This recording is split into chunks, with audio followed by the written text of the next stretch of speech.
Captain Stuart Rose had seen thousands of Blue Boys return to the front line, knowing of the horrors to come. The brief respite at Summerdown Camp was a far cry from the trenches of France. Captain Rose, as dental surgeon of the camp, had been with them for some time. He even had his own clinic where men would come to be seen for any number of tooth-related issues. The men were given blue uniforms to wear, hence the Blue Boys nickname.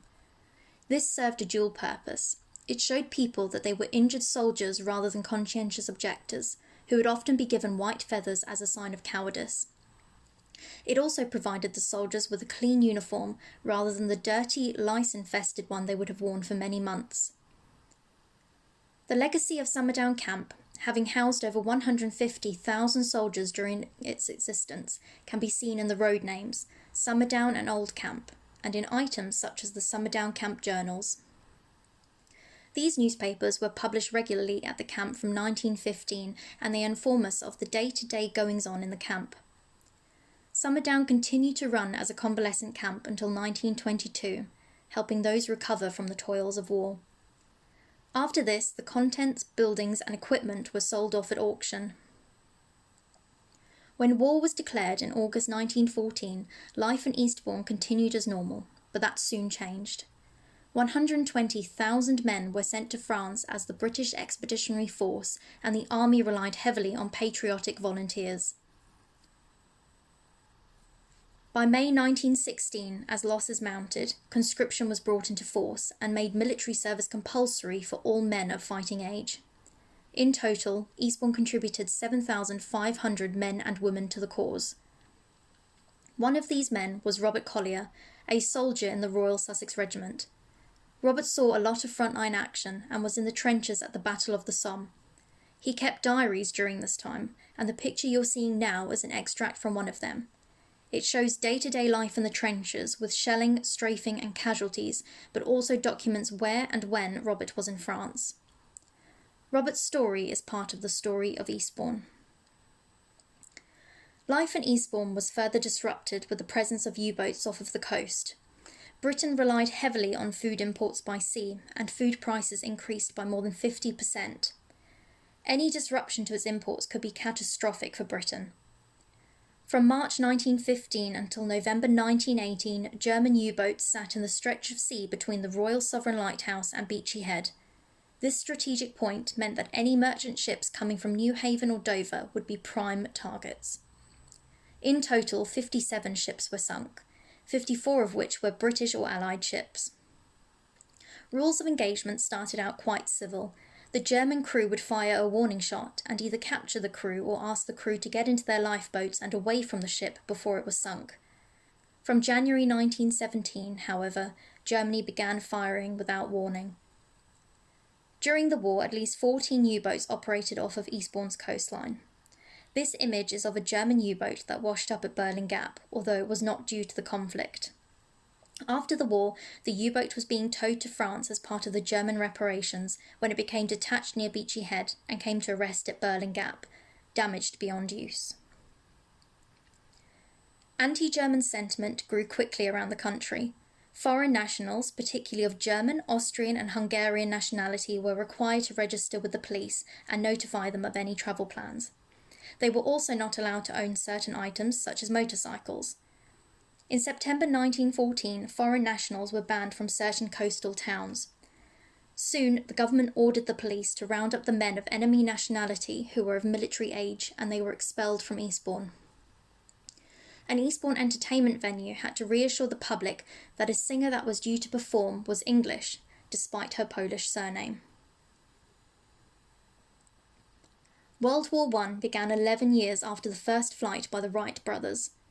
Flying was in its infancy, but Eastbourne would prove to be instrumental in the progression of flying during the war. In 1911, the Eastbourne Flying School opened on Willingdon Levels under the tutelage of Frederick Fowler, a self-taught pilot. By 1913, Frederick had teamed up with Frank Hucks to create the Eastbourne Aviation Company. In this picture, Hucks and Fowler are seated in the middle. They had a base on the Crumbles where they could launch their planes on the sea. Although private flying was halted at the outbreak of war, the Crumbles site was used for refuelling and servicing planes that would patrol the water. The Admiralty took a great interest in the company and leased a site on St Anthony's Hill and paid for the construction of 2 hangars at the Crumbles site. In September 1914, a flying training school was begun at the St Anthony site, with Frederick Fowler being made a temporary flight lieutenant and a major in 1918. By October 1915, Eastbourne was a crucial training centre for Australian, British, Canadian, American, Brazilian and Japanese pilots. In 1916, Frederick was sent to patrol the skies and seas around Dunkirk, where he would search for the telltale signs of a submarine. Considering how new the practice of flying was, it was a dangerous business. There were more than 10 fatal flying accidents in Eastbourne alone during the war years, as planes were flimsy and pilots were without parachutes. After the war, the Eastbourne Aviation Company continued to fly people around the south coast, taking off from the beach opposite the Queen's Hotel. The company ceased to exist after 1932, but her importance in the training of fighter pilots and in the progression of flying in general should not be forgotten. Eastbourne companies did their part for the war effort. A large amount of the work that men had done before the war was now up to women and the men too old or unfit to fight. In the spring of 1915, newspapers reported that there was a shell shortage, and so the Eastbourne Corporation Municipal Omnibus Depot, located off of Churchdale Road and remembered in the ECMOD Road acronym, produced 3,530 mines and 370,000 bombs to help.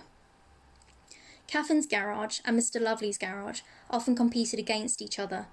In one such instance, Mr. Lovely offered to provide the framework for an ambulance if a donor was able to pay for the bodywork. Not to be outdone, Caffin's donated an entire, complete ambulance to the war effort, and so Mr. Lovely was obliged to do the same.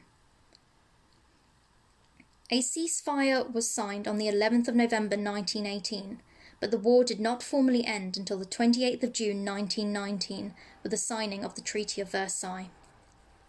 The first group of prisoners of war from Germany arrived on the 21st of December 1918, just in time for Christmas. One cannot look back at World War I and not think about the casualties. 1 in 10 Eastbourne households received a telegram informing them that a loved one was dead or missing.